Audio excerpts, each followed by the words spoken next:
Hey, how's it going, everyone? I hope you guys are all having an amazing day. It is past time that we do a full breakdown of the Ashes of Creation races. From the lore to the racial abilities and racial influence on nodes, we have a ton of great information to go over in this video. So if this video helps you out at all, then help me out by hitting the like button. Also, I have recently started streaming on Twitch, and we are always having an amazing time when we go live. At the moment, we're usually playing Apex Legends or Rogue Company or Grounded, just to name a few games, and we will be streaming Ashes of Creation to no end when it comes out. So if you're interested in that, then go give the channel a follow. The link will be on the screen and in the description, but let's cut the plugs and get right into these Ashes of Creation races. I am actually going to break this video down into two sections, the first of which we will discuss all of the facts that we know about all of these races, and then the second section we will go over the lore that is given for each of these races. I'm doing this so if you are not here to be bothered by lore, then I will get you the detailed information as quick as possible, but let's dive into the facts about what we know here with all 9 of the races. We are going to do this by obviously dividing these sections into the 4 major races. Each of these 4 major races have 2 sub-races, if you will, that stem from it, and there is also a race called the Tulnar, which stands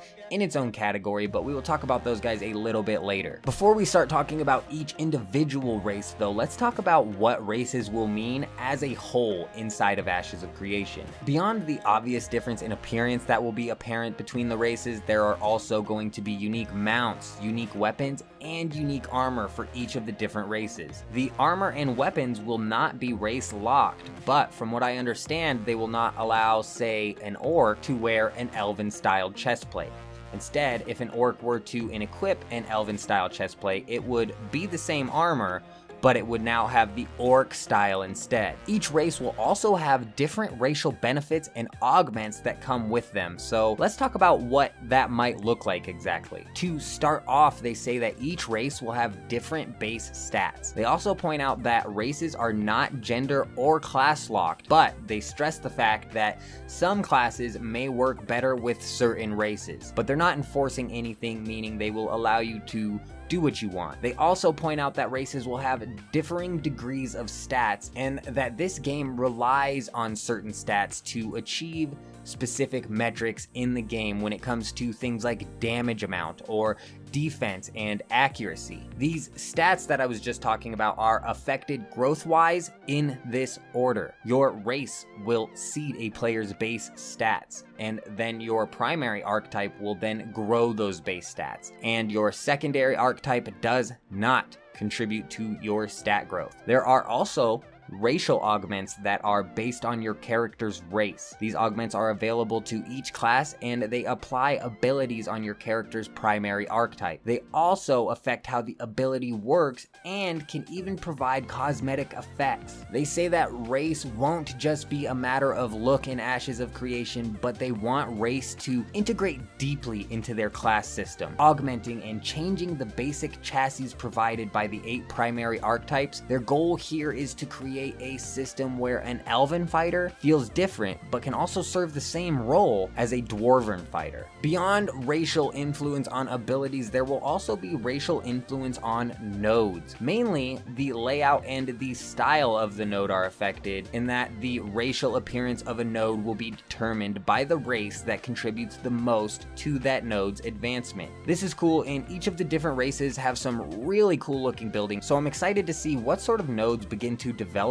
once we're in the game. Quickly here, we are going to breeze over the starting area portion of this and just say that each race has its own starting area. You are not bound to your race's starting area, so for example, if you are an elf but all of your buddies are going to play as the dwarves, you can still, as an elf, start off in the dwarven starting area with all of your buddies. And you are also not forced to progress through these starting areas, though they add that it is beneficial to do so. Now that we finally have most, if not all, of the nitty-gritty base details that we need about how the races will affect your character's gameplay, let's get into talking about each individual race as well as a little bit of the lore for them all. Starting off with the human major race, this race is known as the Aela. Sorry in advance if I butcher any of these names, but from the Aela humans, we see the Kalar race and the Valyun race stem out. The Kalar are described using 3 words: build, order, and civilization.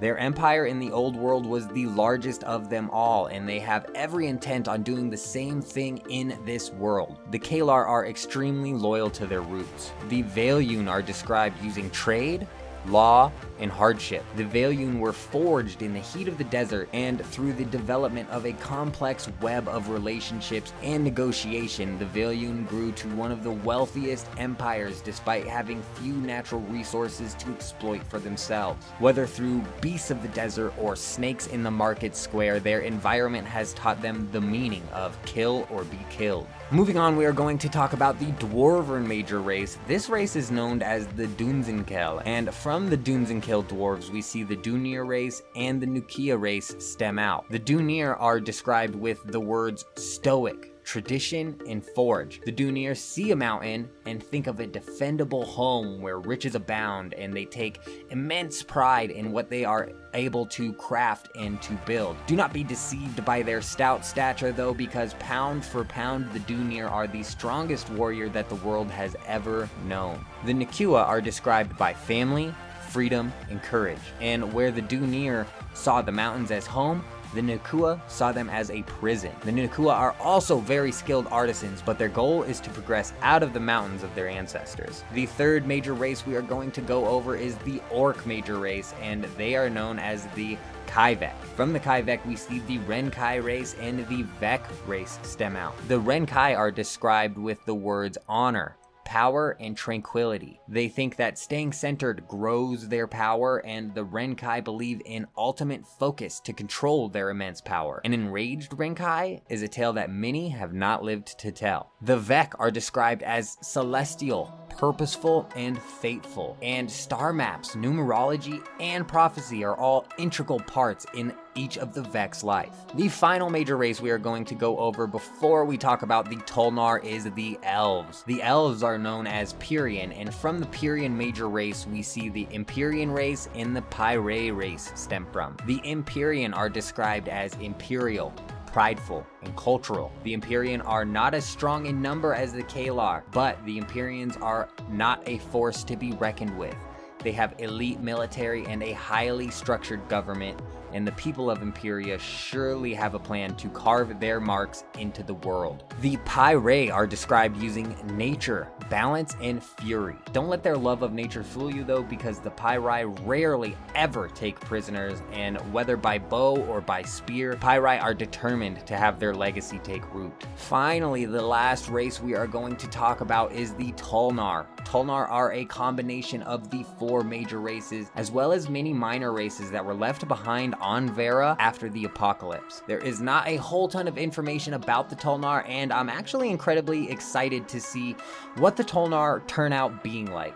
Let me know down in the comments what you guys think the Tolnar will be like, but as for now, that is all of the information that we have on Ashes of Creation races. Be sure to subscribe to the channel to not miss out on any Ashes of Creation news. We are only a couple days away from a big development blog stream, which I will be summarizing. So if you guys are interested in Ashes of Creation news or game news and tips in general, then subscribe to the channel. Also, be sure to go and check out my Twitch and drop a follow, because we are going to be streaming tons of Ashes of Creation on Twitch when this game finally is released.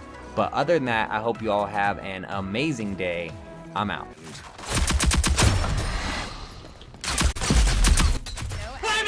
Bro! Well done. I'm insane!